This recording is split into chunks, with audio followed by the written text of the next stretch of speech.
7절부터 보십니다. 제가 7절 먼저 읽겠습니다.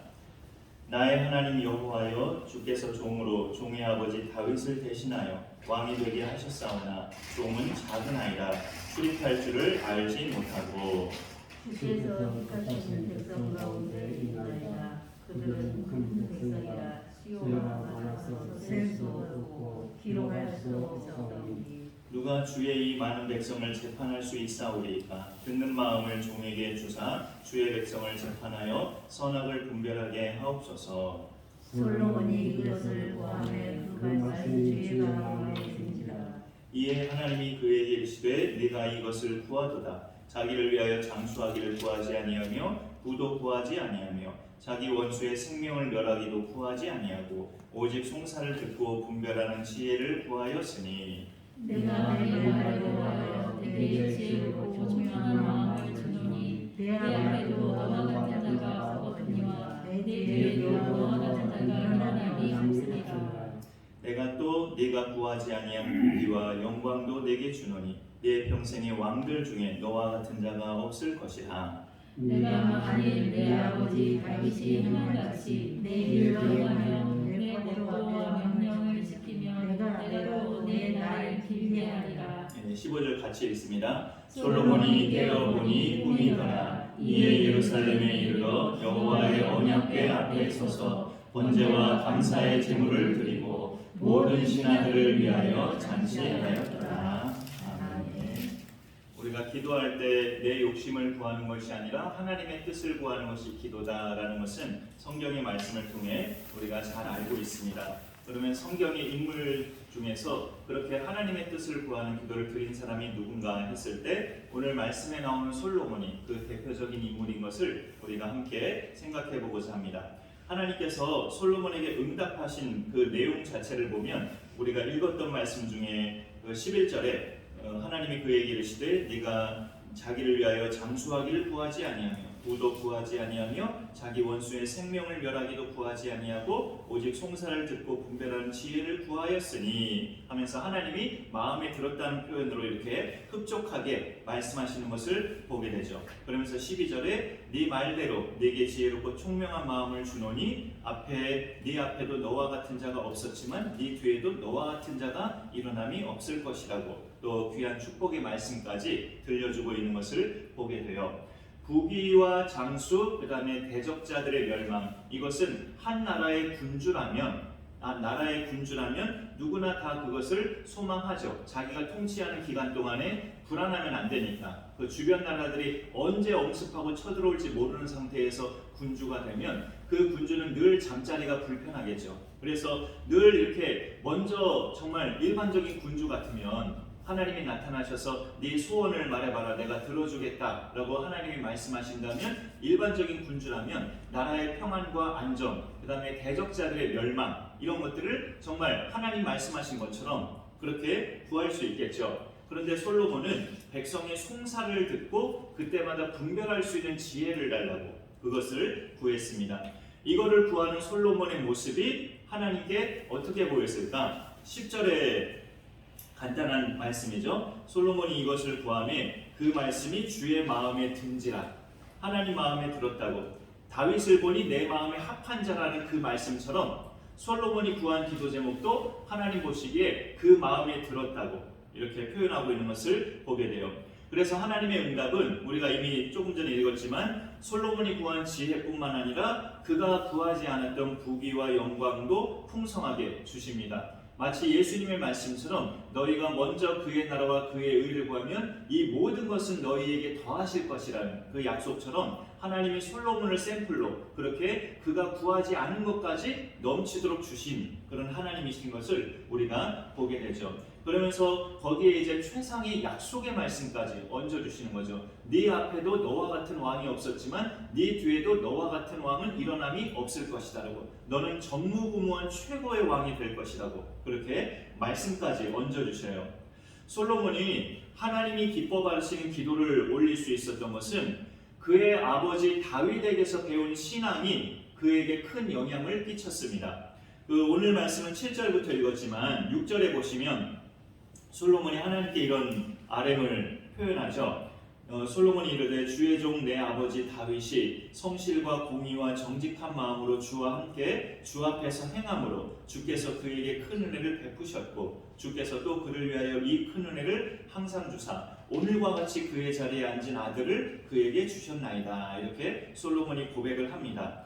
자기 아버지 다윗이 평생을 하나님 앞에서 바르게 행하는 모습을, 물론 그 아버지의 범죄도 있었지만 솔로몬이 태어난 이후로는 다시 다윗의 왕권이 쿠데타에서 다윗 쪽이 승리해서 회복되는 그런 시점이었었죠. 그래서 솔로몬은 어린 시절에 자라가는 아버지 다윗의 모습은 하나님 앞에서 행하는 그런 모습을 보고 자란 것입니다. 우리 아버지 다윗이 항상 하나님 앞에서 바르게 행하는 모습을 내가 봤고, 그런 아버지에게 하나님은 또 큰 은혜를 베푸시는 것을 내가 봤고, 그 덕에 저도 그런 은혜를 받으면서 자라왔습니다 라고 하나님 앞에 고백하고 있어요. 하나님 마음에 쏙 드는 기도를 누가 드릴 수 있을까요? 솔로몬처럼 어릴 적부터 부모님의 신앙을 보면서 부모님이 하나님이 섬기는 모습을 통해 그거에 같이 은혜 받으면서 성장한 사람, 바로 그런 자가 이제 나도 무엇을 기도해야 될 것인가를 응용해서 생각해 볼 수 있고 그런 능력을 가질 수 있죠. 무엇을 구할 때 하나님이 기뻐하시겠구나라는 것을 자신도 이제 판단할 수가 있죠. 어릴 적부터 부모님이 하나님을 섬기는 모습을 잘 보아온 이 솔로몬은 다윗의 그 신앙을 물려받은 대표적인 아들로서 내가 무엇을 구해야 이것이 하나님의 뜻인가를 또 헤아려 아는 그런 왕이었던 것을 우리가 보게 돼요. 부모님의 예배 생활, 부모님의 기도 생활, 말씀대로 살아가시는 그런 삶, 이런 신앙 생활이 율법적으로가 아니라 하나님이 그 부모에게 베푸신 은혜 때문에 그 은혜의 힘으로 자연스럽게 해나가는 그 모습들을 자식이 하나하나 볼 때 그 자식은 그 부모의 모습을 보면서 자기도 하나님 앞에 무엇을 구해야 될까를 생각하게 되고 알게 되는 그런 자녀가 됨을 우리가 솔로몬을 보면 알게 되는 거죠. 솔로몬은 아버지 다윗의 그런 모습을 보면서 자기도 하나님 앞에서 아버지처럼 성실과 공의와 정직한 마음으로 백성을 이끄는 왕이 되고자 마음의 소망을 품은 건데, 그래서 하나님이 꿈에 나타나셔서 내가 너에게 무엇을 줄고 너는 구하라 하셨을 때 듣는 마음을 종에게 주사 주의 백성을 재판할 때마다 선악을 잘 분별하게 해달라는 그런 표현을 솔로몬이 하고 있어요. 하나님이 그냥 솔로몬이 귀여워 보여서 꿈에 나타나신 것이 아니라 그가 하나님 앞에 1000번째라는 놀라운 어마어마한 그런 재물을, 그런 짐승을 하나님 앞에 아낌없이 드리는 제사를 드리고 나서 하나님께서 솔로몬에게 그의 꿈에 나타나신 거죠. 그 번제를 하나님이 흡족하게 받으시고 나서 하나님이 나타나셔서 너의 소원이 무엇이냐라는 식으로 꿈에 그렇게 나타나신 계시의 하나님으로 여기서 등장하고 있습니다. 솔로몬이 하나님께 표현한 기도 가운데 눈에 들어오는 것이 듣는 마음을 종에게 주사, 이 표현이에요. 듣는 마음을 주사. 이게 참 필요한 거구나. 듣는 마음, 듣는 귀도 듣는 귀지만 듣는 마음을 주사. 그래서 그 마음이 또 나에게도 우러나올 수 있게 해달라는 그런 표현인 것을 보게 되죠. 그런데 이제 그게 9절, 오늘 말씀 중에 9절 중반에 있는 표현인데요. 그런데 9절 제일 앞에 보시면 누가 주의 이 많은 백성을 재판할 수 있사오리까, 이런 말을 하면서 그 다음에 곧바로 듣는 마음을 종에게 주사, 이런 구함을 구하고 있어요. 그러니까 이 듣는 마음을 달라는 것은 우리가 자연스럽게 이렇게 생각이 되죠. 백성을 송사할 때마다, 백성이 내 앞에 와서 내 억울함을 풀어달라고 송사할 때마다 그들의 말을 잘 듣는, 그런 듣는 마음을 주셔서 잘 분별할 수 있게 해달라는 거구나라고 자연스럽게 그렇게 이제 말이 되어 가죠. 틀린 건 아니지만 여기서 솔로몬이 듣는 마음을 달라는 것은 하나님 말씀을 잘 들을 수 있는 귀와 마음을 달라는 뜻이에요. 우선적으로 나에게 듣는 마음을 주옵소서라는 것은 백성들이 내 앞에 와서 송사를 할 때 그 백성들의 말을 잘 듣는 마음을 달라는 말 이전에 하나님의 말씀을 잘 듣는, 하나님의 말씀을 잘 들을 수 있는 귀와 마음을 달라는 우선적인 기도 제목이에요. 그렇게 하나님의 말씀을 잘 듣는 마음을 내가 가지면 백성들의 말도 잘 들을 수 있다는 거죠. 하나님의 말씀을 잘 받아야지 백성들의 말을 잘 분별할 수 있는 거지, 하나님의 말씀을 제대로 안 받는 그런 마음의 그릇 가지고 백성들의 말도 나는 들을 수 없다라는 것을 신앙적인 판단을 솔로몬이 하는 거죠. 하나님을 섬기는 왕은 자기 위에 하나님이 진짜 왕으로 계시다는 걸 알아요. 다윗도 그걸 알았고 솔로몬도 그걸 아는 겁니다. 내가 이 나라의 표면적인 왕이지만 내 위에는 하나님이 진짜 왕으로 계시다, 상왕으로 계시다라는 것을 다윗이나 솔로몬이나 알았기 때문에 하나님의 말씀이 내게 임할 때마다 그 말씀이 무슨 뜻인가를 잘 듣는 귀와 잘 듣는 마음을 달라고 우선적으로 기도하는 것이죠. 하나님 말씀을 잘 들으면 백성의 송사도 잘 듣고 판단할 수 있다는 거죠. 하나님의 말씀이 기준점이 되기 때문에 그렇습니다. 우리가 하나님 말씀을 잘 들을 때 그 잘 듣는 자에게 생기는 능력은 선악을 분별하는 겁니다. 오늘 말씀에 그렇게 나와 있었죠. 여기 9절 다시 보면 듣는 마음을 종에게 주사 주의 백성을 재판하여 선악을 분별하게 하옵소서. 하나님 말씀을 잘 듣고 받으면 무엇에 강점이 생기냐면 선이 무엇이고 악이 무엇인가를 분별할 수 있는 그런 능력이 생긴다는 거죠. 아담과 하와의 경우는 하나님이 먹지 말라 하신 열매를 먹음으로 말미암아 불순종을 통해서 선악을 알게 됐어요. 아, 이게 악이구나, 이렇게 안 하는 게 선이구나, 자기들이 불순종하는 걸 통해서 선악을 알게 됐다고요. 말하자면 그 전까지는 악이라는 게 뭔지 몰랐다가, 죄나 악이라는 게 뭔지 몰랐다가 하나님이 금하신 열매를 먹으면서 불순종을 통해서 악을 행함으로 악이 뭔지를 안 거죠. 선이 뭔지를 안 거고. 그런데 선악을 분별하는 방법은 반대의 경우도 많이 있습니다. 순종하는 쪽을 택해서, 순종하는 쪽을 선택해서 선을 적극적으로 알아가면 악이 뭔지도 또 알게 되거든요. 내가 선을 몰랐을 때는 악도 잘 모르지만 선을 적극적으로 알게 되면, 말씀에 그때그때마다 전적으로 하나님 말씀에 순종해서 선을 알아가면 아, 이거의 반대가 그럼 악이구나 라는 것을 자연히 알게 되죠. 아담과 하와는 거꾸로 알았어요. 거꾸로. 악을 접하면서 선이 뭔지를 아는 거예요. 우리는 선을 접하면서 악이 뭔지를 아는 게 정상적인 선악의 분별입니다. 그래서 죄를 지음으로 말미암아 선악을 분별할 줄 아는 게 아니고 말씀에 순종함으로 말미암아 선악을 분별할 줄 아는, 이게 하나님이 원하시는 분별이죠. 그런 분별이 우리 가운데 이루어지기를 소망합니다. 솔로몬의 이런 간구가 그렇게나 하나님을 기쁘시게 한 기도인가? 하나님이 왜 이렇게 기뻐하시면서 네가 구한 지혜뿐만이 아니라 네가 구하지 아니한 부귀와 영광과 또 전무후무한 최고의 왕이 되도록 내가 그것까지도 주리라, 이렇게 흡족하게 응답하신 하나님을 볼 때 솔로몬의 이 기도가 그렇게 하나님이 기뻐하실 만한 기도인가라고 생각해 본 적도 많아요. 그런데 한 나라의 지도자 입장에서 보면, 그냥 평민 백성 입장에서가 아니고 어쨌든 한 나라의 군주잖아요, 솔로몬이. 그런 지도자 입장에서 다른 걸 다 내려놓고 자신의 부족함을 솔직하게 고백하고 자신이 이런 것들이 부족하니 이런 부분을 채워주시면 내 백성을 잘 이끌 수 있겠나이다, 그걸 구했다는 것은, 지도자로서 다른 걸 다 내려놓고 자기의 부족함을 구했다는 것은 하나님이 매우 기뻐하실 만한 모습이겠구나 또 생각을 하게 돼요. 예를 들어서 우리나라에서 이제 막 대통령에 당선된 사람이 하나님이 그에게 솔로몬에게 나타나신 것처럼 똑같이 나타나시고 솔로몬에게 물어보신 것처럼 그 대통령에게 똑같이 물어보신다면, 대한민국이라는 상황을 생각해 볼 때 지도자로서 뭘 우선적으로 하나님 앞에 아뢰고 싶을까요? 만에 하나 제가 막 대통령이 당선이 돼서 꿈에 하나님이 나타나셔서 솔로몬에게 물어보신 것처럼 네가 이 나라 지도자가 됐으니 내가 너에게 무엇을 주랴 라고 하나님이 물으신다면, 막 성급한 마음에 저 같으면 뭘 먼저 말할까요? 지금 우리나라는 여전히 세계에서 유일하게 분단 국가인데 늘 안보가 불안불안하잖아요. 저 북쪽의 정권을 속히 무너뜨려 주옵소서, 그거 먼저 말할 것 같아요.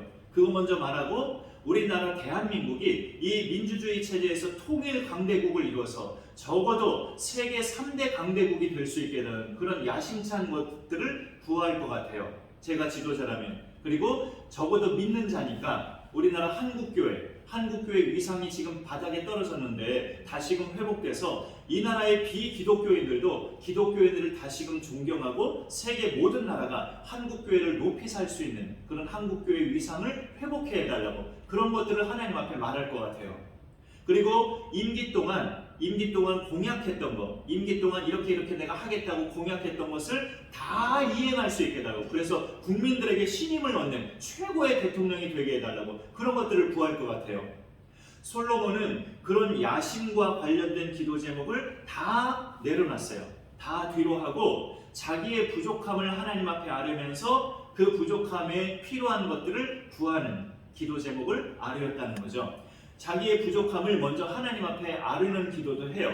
오늘 7절에 보면 나의 하나님 여호와여 주께서 종으로 종의 아버지 다윗을 대신하여 왕이 되게 하셨사오나 종은 작은 아이라 출입할 줄을 알지 못하고, 이런 말을 하나님 앞에 드리죠. 자기가 이렇게 부족함이 많다는 것을 하나님 앞에 솔직하게 말을 합니다.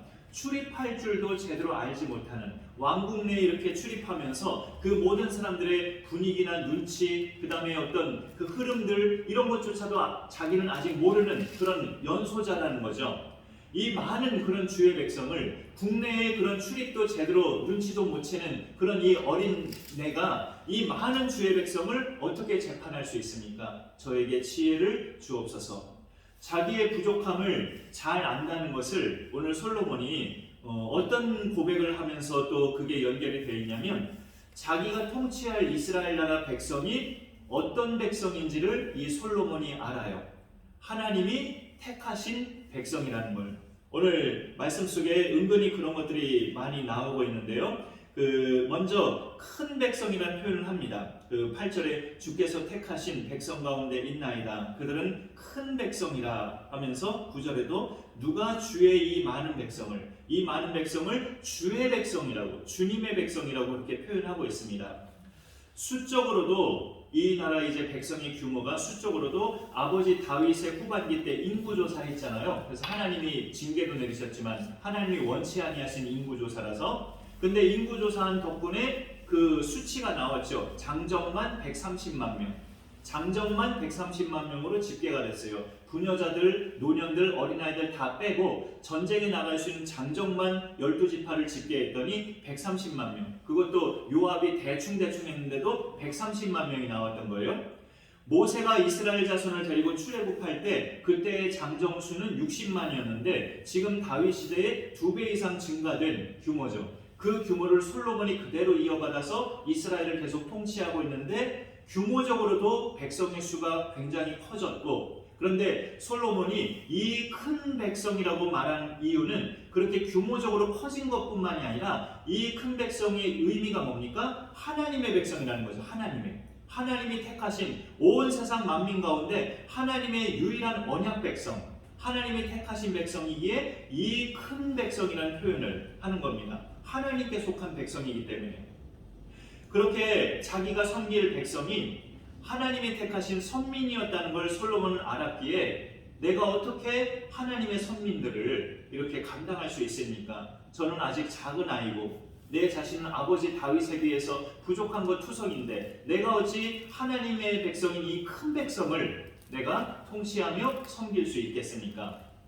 그런 이 솔로몬의 겸손의 출발이 하나님 마음에 쏙 들어서 하나님 말씀대로 솔로몬 같은 자가 전에도 없었지만 후에도 없게 되는 그런 전무후무한 이스라엘의 아주 번성하는 그런 시대의 왕이 되죠.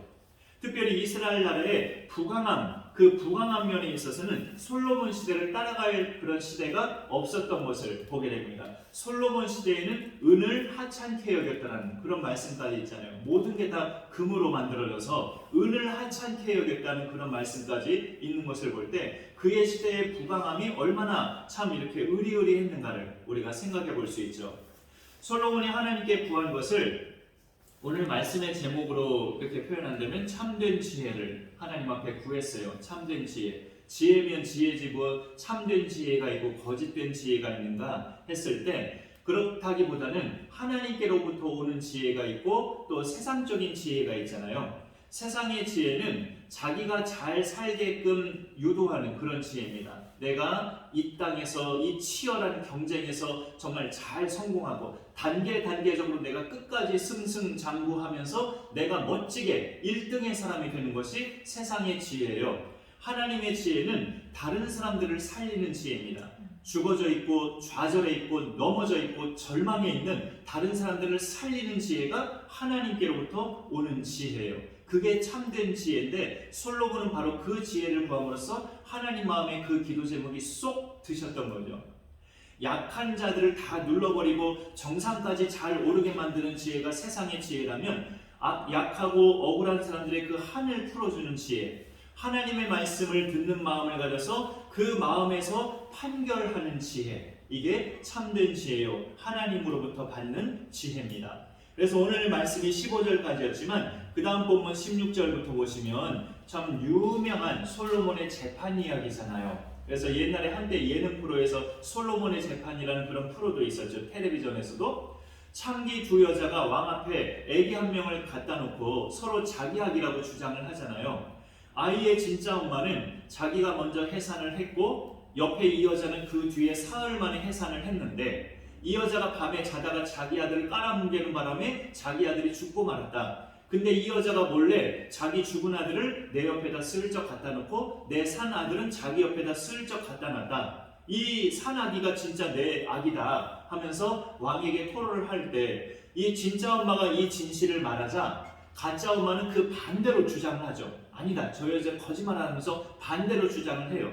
그러자 왕의 결정이 뭐였습니까? 칼을 가져오라고. 산 아이를 정확히 둘로 나눠서 반은 이 여자에게, 반은 저 여자에게 주라, 이렇게 명령을 해요.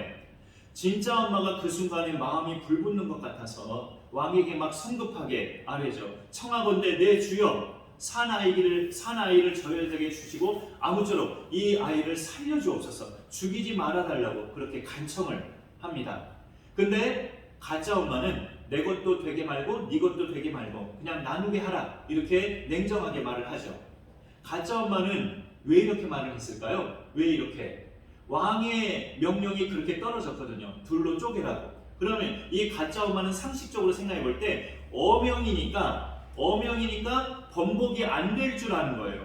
이건 어명이구나. 그럼 내가 어명을 따라야 이렇게 내가 승소를 하겠구나. 가짜 엄마는 그렇게 잔머리가 돌아간 거죠. 어명이 뭐였습니까? 칼로 이 얘기를 둘로 쪼개서 이 여인들에게 반반씩 줘라. 이게 어명이잖아요. 어명은 번복할 수 없어요. 그러니 이 가짜 엄마는 그렇게 잽싸게 머리로 판단한 거죠. 아, 그러면은 내가 그렇게 따르면 내가 승소할 것이고 내가 왕 앞에 잘 보이는 사람이 되겠구나라고 해서 그럼 왕의 명령대로 쪼개달라고 그렇게 말을 해버린 거예요. 자기가 승소할 줄 알고.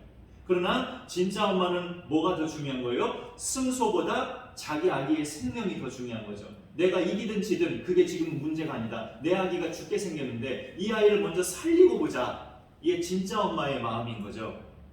차라리 저 여자에게 아이를 줘서 아이를 살리도록 왕에게 요구한 겁니다. 이 여자가 산 아이의 어머니다 하면서 왕의 판결을 다시금 왕 스스로가 번복하죠. 가짜 엄마는 아마 충격받았을 거예요. 아니, 어명을 번복하다니 하면서 아마 기가 막혔을 겁니다. 그 아이를 죽이지 말고 그 진짜 어미에게 주라 하면서 번복하는 어명을 솔로몬이 내리면서 판결을 하죠. 이때는 아직 솔로몬이 굉장히 연소한 나이였어요. 나이가 어릴 때였는데 연세가 있는 왕궁의 대신들과 많은 백성들이 이때부터 솔로몬 왕을 두려워하게 됩니다. 오늘 거기 3장에 성경으로 28절 마지막 절을 잠깐 보시면요. 온 이스라엘의 왕이 심리하여 판결함을 듣고 왕을 두려워하였으니 이는 하나님의 지혜가 그의 속에 있어 판결함을 봄이더라. 국내의 모든 연세가 있는 대신들과 백성들이 솔로몬을 좀 가볍게 봤다가 아버지 다윗에 비해서 너무 정말 많은 게 부족한 거 아니야? 왜 저 사람이 왕이 됐어? 이런 식으로 가볍게 봤다가 멋지게 판결하는 모습을 보고 그때부터 대신들과 백성들이 솔로몬을 두려워하기 시작한 거예요. 저 왕이 갖고 있는 지혜는 하나님의 지혜다 하면서 두려워하기 시작한 거죠. 참된 지혜는 하나님께로부터 오는 지혜인데 이 지혜의 특성은 사람을 살린다는 거죠. 사람을 살려서 영혼을 살리고 그 영혼을 생명의 길로 궁극적으로 인도하는 그런 지혜라는 것을 우리가 생각해 볼 수 있습니다. 그리고 그 외의 모든 결정에 있어서도 서로가 은혜가 되게끔 결정하게 하는 것이 참된 지혜입니다. 교회 내에서의 결정이나 집안 식구끼리 가정 내에서의 결정이나 모든 사사로운 결정까지 정말 모두에게 은혜가 되게끔 결정되게 인도하는 것이 바로 참된 지혜예요. 그런 지혜가 저한테도 사실 많이 필요하고요. 우리에게도 많이 필요하죠. 그런 지혜를 우리가 구하면서 우리의 교회와 가정, 내 직장 모든 기관들이 은혜롭게 서갈 수 있기를 우리가 또 기도해야 될 줄로 압니다. 그런 은총을 우리가 하나님 앞에 구하면서 궁극적으로 이 참된 지혜를 가지고 내가 또 많은 영혼들을 살리고 하나님께로 인도하는 능력자로 그렇게 살게 하여 주옵소서. 그렇게 또 기도하며 나아가는 우리가 되기를 간절히 소망합니다. 제가 기도하겠습니다. 하나님 감사합니다. 오늘도 어찌 보면 첫 수요 예배를 새해 맞아 우리가 드리게 되었습니다. 열왕기상에 솔로몬이 왕으로 등극해서 어린 나이 때 하나님이 너에게 무엇을 주랴 물으셨을 때 이 백성을 판결할 수 있는 지혜를 달라고 겸손히 구하는 그의 기도를 오늘 말씀으로 보게 됩니다. 하나님 아버지, 하나님 앞에 자신의 부족함을 솔직하게 아뢰면서 내가 이렇게 부족하오니 이 부족함을 충분히 채워주셔서 나에게 맡겨진 영혼들을 잘 섬길 수 있게 해달라는 그 기도가 하나님 마음에 너무나 쏙 들었던 기도의 제목이었던 걸 우리가 보게 됩니다. 하나님 아버지, 우리가 기도할 때마다 하나님의 뜻을 구해야 된다는 것은 믿음의 상식으로 알고 있지만 무엇이 나에게 있어서는 하나님의 뜻인가를 늘 생각하면서 그 기준에 맞게 기도하는 지혜도 주시고 또 하나님이 주시는 지혜도 우리 가운데 잘 부어져서 모든 결정할 일이 생길 때마다 어떤 중대한 판결할 일이 생길 때마다 모두에게 은혜가 되는 그런 판결로 잘 이루어질 수 있도록 하나님 우리의 생애 가운데 함께하여 주옵소서. 더 나아가서 우리가 받은 그런 참된 지혜를 통해서 많은 영혼들을 하나님께로 인도하는 그런 능력의 전도자의 삶도 잘 살아갈 수 있도록 하나님 인도하여 주옵소서. 감사드리며 예수님의 이름으로 기도 올리옵나이다.